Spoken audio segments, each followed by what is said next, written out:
Greetings everyone, and welcome to Nanny Cooks from the Ozark. And boy, do we have something great for you today. But before we do, if you'll notice in the background here, there's a lot of salsa that we made yesterday.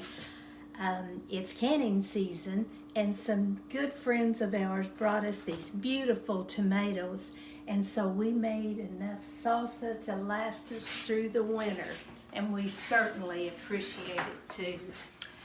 So the treat I have for you today is I love to go to garage sales or estate sales and find these cookbooks that are put out by churches or clubs or even family cookbooks.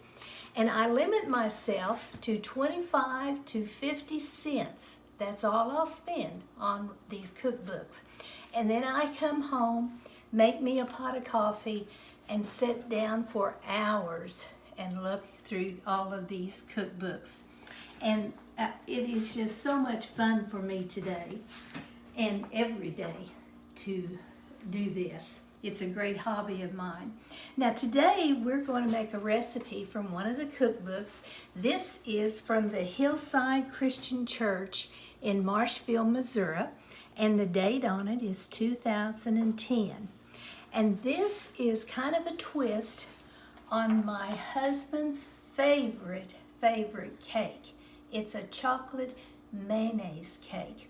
But this one takes less time than the old-fashioned way to do it. The cake has 5 ingredients.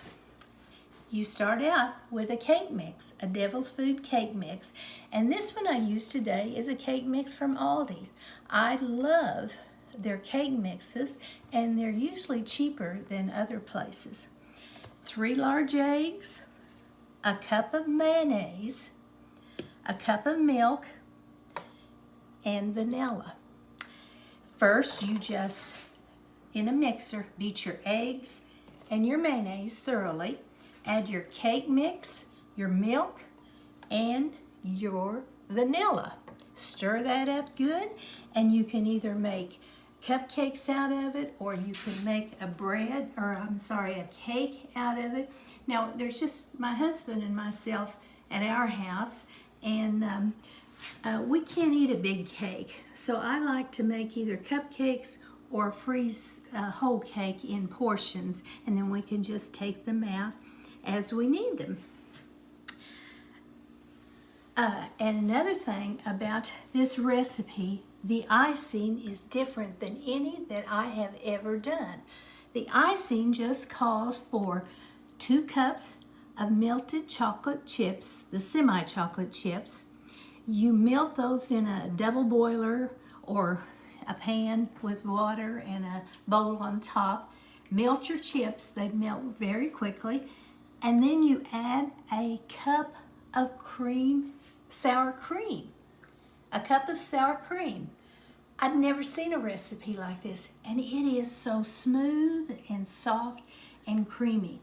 So I will post this recipe on YouTube for you so that you can try it out. I think you're going to like it. It's a very moist cake, and it will quench that chocolate desire that you have. I'm so glad you joined us today, and be sure to subscribe and like, comment, and share this video with your friends and neighbors too. So until the next time, God bless you. Bye-bye.